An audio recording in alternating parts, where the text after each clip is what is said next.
Hey guys, Aiden here, and today we're doing a countdown. We're gonna be having gameplay in the background, but we're here with RyVo43. Yo guys, what's up?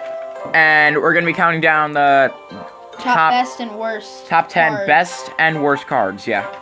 In the game. So we composed this list on two factors: the usability of the card, as well as its popularity in the game. So some of the cards may not be necessarily the worst cards. They just might not be seen a whole lot. And also some of them might just be overused. And you'll find out what I mean later on. So I'm going to be reading off the evens, and Ryan's going to be reading out the odds. But we're both going to be contributing to our explanations. Yep. So let's get straight into it. So starting off at number 10 for the best. No, for the worst. Oh, we're start. All right.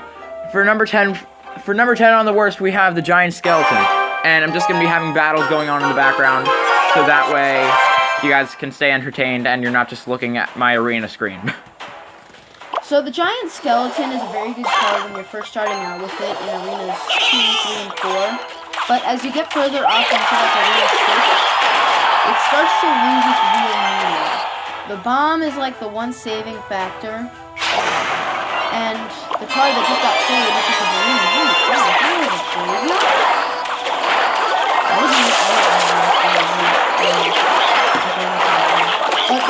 I didn't have. Oh wait, no, I just didn't realize that I have the infernal power. The balloon is a much more secure way but the giant skeleton is way too easily distractible, since a greater proportion of the cards in Clash Royale are ground troops. And especially cards like the Skeleton Army, that's the death of the giant skeleton. Honestly, I don't really have anything to say, because I find good usage for the giant skeleton a lot of times, so I mean, I don't really have anything to say. And the 10th best? The 10th best, is the Ice Wizard. So, I don't have this. I never actually played with it or against it. Not true. Well, barely ever. I've never played against it without having someone in my clan play it. But, so I don't really have much to say on this because I don't really know how it's used. Well, the Ice Wizard, it's just... That's this guy's strategy. Balloon and Graveyard, please. The frick.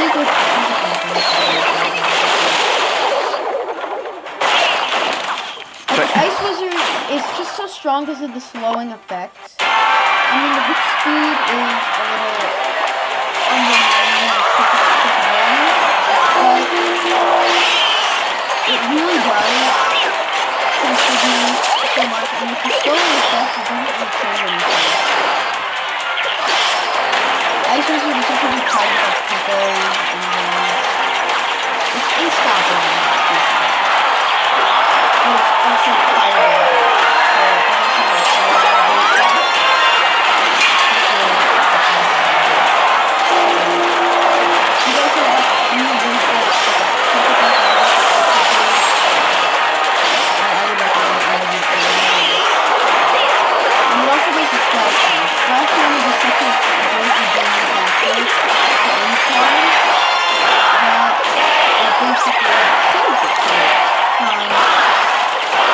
I lost. The 9th worst card, we're starting off with those, is the Lumberjack / the Rage Spell. Because they're basically the same thing. And the reason we said the just same just thing, so we can stay on topic, I'm just gonna spectate this. So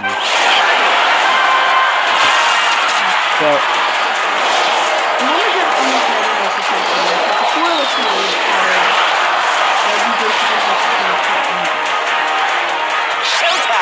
The Rage is such a good card, it's just so underused that it kind of almost loses its capability because nobody really uses it, and for that reason it gets to the point where it just isn't supporting its until it's basically it is. And most of the time we're able to get rid of whatever is in the radius of the rage anyway. Aiden? I honestly don't really have much to say. Because I use the Rage a lot. I feel it's a good card, but, I mean, I'm not really in the highest arena ever, so that probably is also a contributing factor as to why I think this. Now, the ninth best card, now you've seen it on your screen already, it is the Lava Hound. Now, the Lava Hound has the capability of the Lava Cups, and that's its only redeeming factor here. The Lava Hound is probably one of the best tanks in the game. It certainly has the most capability. The Golem, you can argue that it's better than the Lava Hound, but we obviously don't think so. I never really, like, when I played against you, I actually took out the Golem pretty easily. So, I mean, the Lava Hound, since it's in the air, it's a lot harder to take out since, as you said earlier, the majority of the cards in the game are land-based. So it's really hard to take out cards like the Lava Hound because they're tanks that are in the air. So, moving on to the 8th best and worst cards, starting with the worst, of course. Well, let's watch some replays of the people in the new arena. Yeah. So, the 8th worst card is the Stab Goblins, or just the Goblins. Yeah, you could refer to them as just the Goblins. So, this one I can actually have some personal experience on, because I've used them, and honestly, like, they're just really underwhelming because, like, they're a land troop, they don't attack anything else other than stuff on land. There are only 3 of them, and they're really weak in both health and attack, so it's kind of pointless to put them down. Basically, my reason.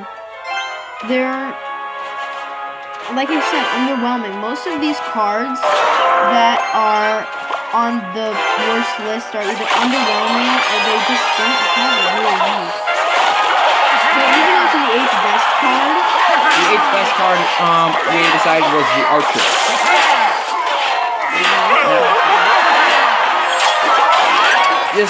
This is also one that I can have personal experience on, because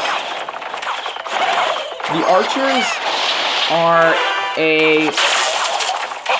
they're very useful because they have a long range. They attack air and land. There are 2 of them, and they have decent health actually. And they're pretty good for the health. Yeah, I mean, looking at their health bar, it's not anything great, but I mean, like, they can take some hits. They certainly can, and they have more health than Spear Goblins. They do more damage than Spear Goblins, and for 3 elixir, the only thing that's worse about them than Spear Goblins is that there are 2 of them instead of 3. Yeah, that's true. But I mean, that's so minor that, like, still. So, with the Archers, though, there's so many top decks that use them that it's basically as though they're just as good as any of the legendary cards that you might see in the top decks, be it the Graveyard. And also because, like, they're really common, too, so, like, you can get them to really high levels really quickly. So, assuming that you can get them up there. Which I can. The 7th best and worst cards in the game. Starting with the worst, it's the Barbarian. Now, anybody who has played with or against the Barbarian, usually the player who has difficulty getting cards off of their hand because of the elixir that it takes, and it also doesn't spawn enough for the dynamo. It certainly needs to either be rebalanced, or it just needs to be ignored for the rest of content. I used it for a good stretch of one of my decks, but yeah, I kind of feel the same way as running right now. The elixir, if you made it any cheaper, which I'm not going to do, Barbarian is expensive as well, but if you made it any cheaper, I could see myself potentially using it. But with the way they presented it, and especially the cost and the value, it's just Do you think maybe there is something else there? No. Okay. Never mind. Let's go. So, on to the 7th best card. 7th best card is the Inferno Tower. As you can see on the screen right now. Yeah, nothing really to say about this one. It just takes out the tanks so easily. It really just, it does it with ease, too. It's not even like it has difficulty. Like, the cannon will do it, but it won't do it fast enough. So the Inferno Tower is just good for that, and it's a big distraction. So I use it. I use it in most of my decks. Yeah. And when you're going up against a P.E.K.K.A deck, it's really useful because P.E.K.K.A s are tanks.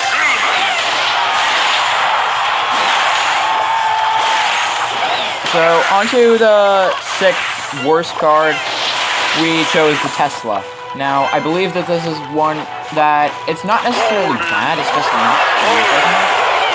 I mean, and there's no real, I mean, I was talking about this with a couple people, and they all think the Tesla can actually be a good card if played well. Like, yeah. it's hidden underground, so it can't be hit by fireballs or arrows when there's no troops nearby. Yeah. So, that works really well. But now the one thing is, I wish it would do stun damage. Like, the Electro Lizard does stun damage, so why can't the Sparky, the Tesla, or the... Zap? Yeah, right. Lightning bug, right? Alright, whatever. We'll get to it. So that's just all I'm thinking for that one. The 5th best card... No, we're on the 6th. Oh, we're on the 6th? Okay. Yeah. The 6th best card is the Miner we chose. So, this one is kind of self-explanatory, in my opinion, because you can place it anywhere in the arena, and, like, if you have, like, Skarmy or something like that, like, something really powerful, or maybe not powerful, but just, like, overwhelming on the tower, you can have the Miner there, and, like, the tower will be distracted with whatever it is you have on the tower, and then the Miner can just, like, deal tons of damage to the tower. The Miner is basically just easy to damage right there. The 5th worst card is the Skeletons. Like we said with the Tesla, it's just underused, and there's really no meaning. It's just a placeholder, which is basically what it is on this list. Yeah. And okay, so the 5th best is Fire Spirit / the Furnace. They're really the same thing. They're both strong Fire Spirits, so there's no necessary difference. And the Fire Spirits are just so overpowered with the amount of damage that they're doing. The fact that They do splash damage. they do splash, and that there are 3 of them. I think they need a nerf because they're so good. But moving on,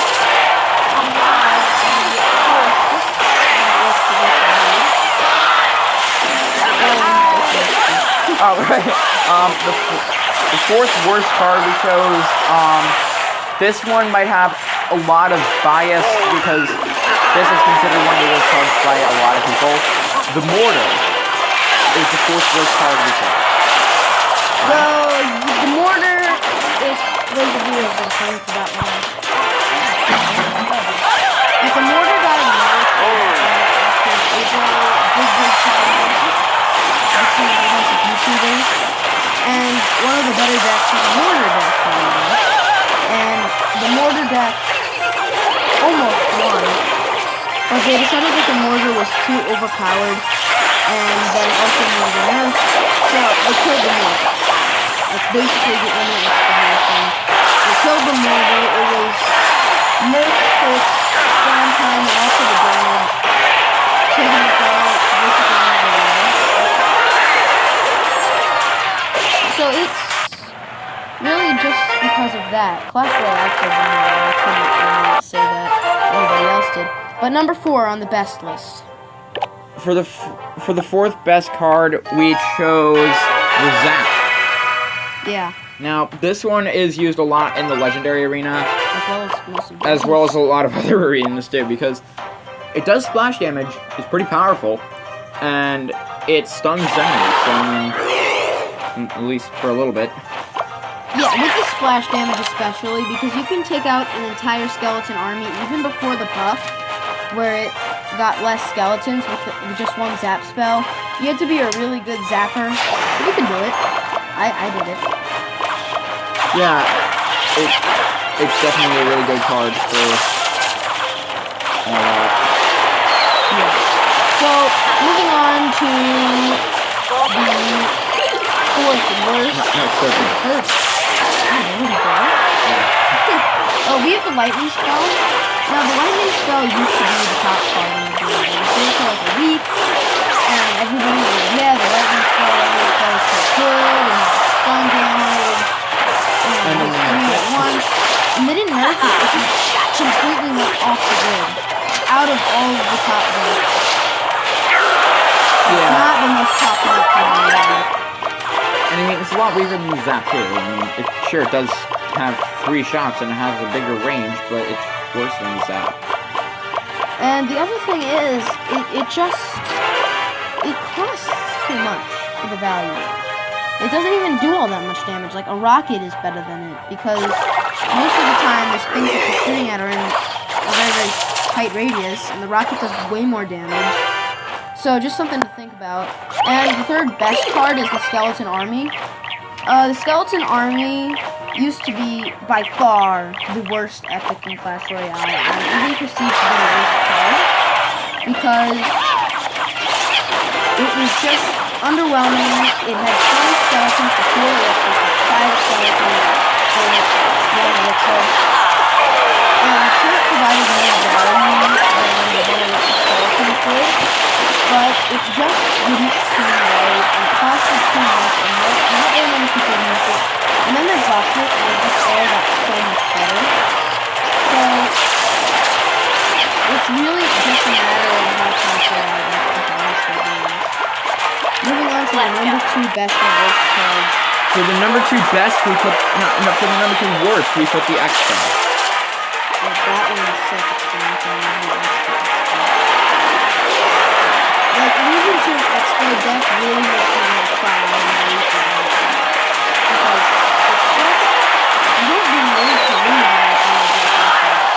The person who's playing it is obviously trying to be cheap, so it's a little hard.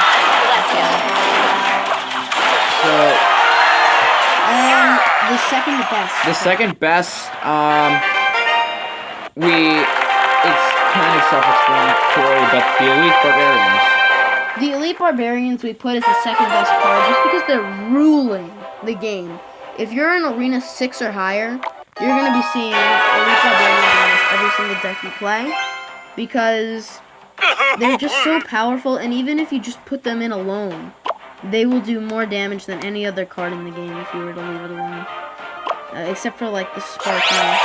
Maybe. Or the Balloon. The Balloon does a lot. Yeah, the Balloon does do a lot. If it's at the proper level.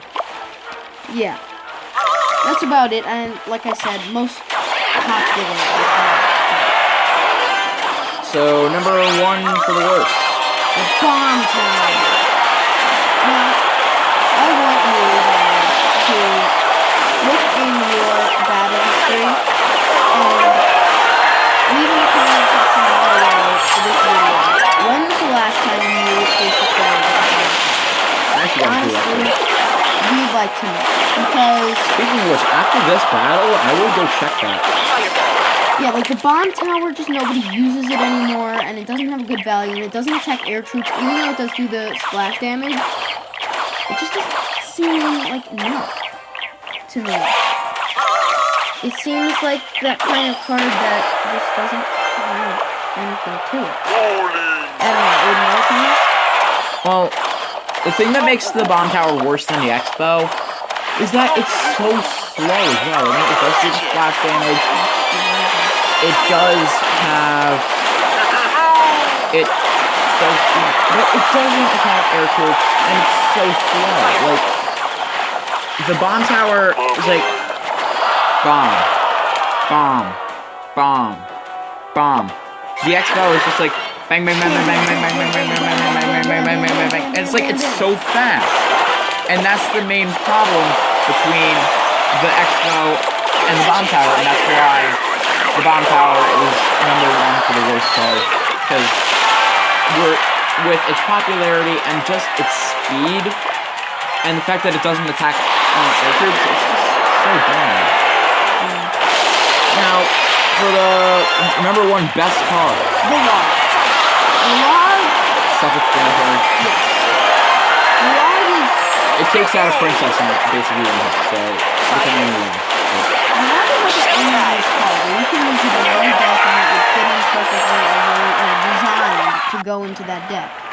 Because the log, you can use it against like a graveyard, skeleton army, princess, swarm of anything, spawners. Alright, let's see. You name it, you can use it. Alright, so now that we're done with that, I told you guys I would see where the, where I see the Bomb Tower and my opponents. Well, that guy had the Expo. It is not here. Goes back for a while.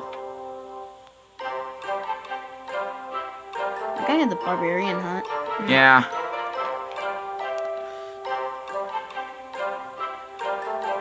As you guys can see, I've been on a losing streak recently, and I'm not happy about that. So as Mr. Aiden goes through that, we just reached the end. So there are no bomb towers in this. And I'm sure I could check mine, even though that's a very, very, very, very, very, very, very, very, very sporadic battle log, because I'm in Legendary and I don't want to do anything. But our honorable mentions, for the best cards only, I really think that we did an okay job with the worst cards. The first honorable mention is the Balloon. The Balloon is that card that you could easily see being the most powerful card in the game if it just had the right deck with it. So that's our thinking as far as that one goes. We also have basically any of the legendaries we didn't mention. The Princess, the Graveyard, those are all good. That's about it as far as our honorable mentions go. Did you have anything else? As far as honorable mentions? Honorable mentions. Hog Rider. Yeah, Hog Rider's really good. I mean, it's easy to counter when you have, like, a defensive building right in front of your tower, then it's like, oh, another building, and you attack this instead. So, I mean, it's really easy to distract if you have a building in your deck, but if you don't, then it's just kind of, it's like, it just wrecks everything. If you guys have your own ideas for a top 10 list, or if you guys disagree with any of our picks, let us know down below. And this is also both of our first top 10 videos, right? Yes, it is. Although I think this is only going on your channel. Yeah, but still, whatever. Yeah, this was a really fun experience for us. If you guys have your top 10s, like I said, leave it down below. Also, leave your deck suggestions down below for both of our channels. Especially for me, because I'm bad. And also... And if you want to see what cards I have so you can help me, I'm bad. I am bad. No legendaries for... I have no legendaries, I'm so sad. But... So, anyway, I think that wraps up our video plan for the day. Hope you guys enjoyed. Remember to leave a like, subscribe to both me and RyVo, because he's awesome. I'm not, but... Yeah, you are. In certain things I am, but not this game. So I'll see you guys next time. Bye.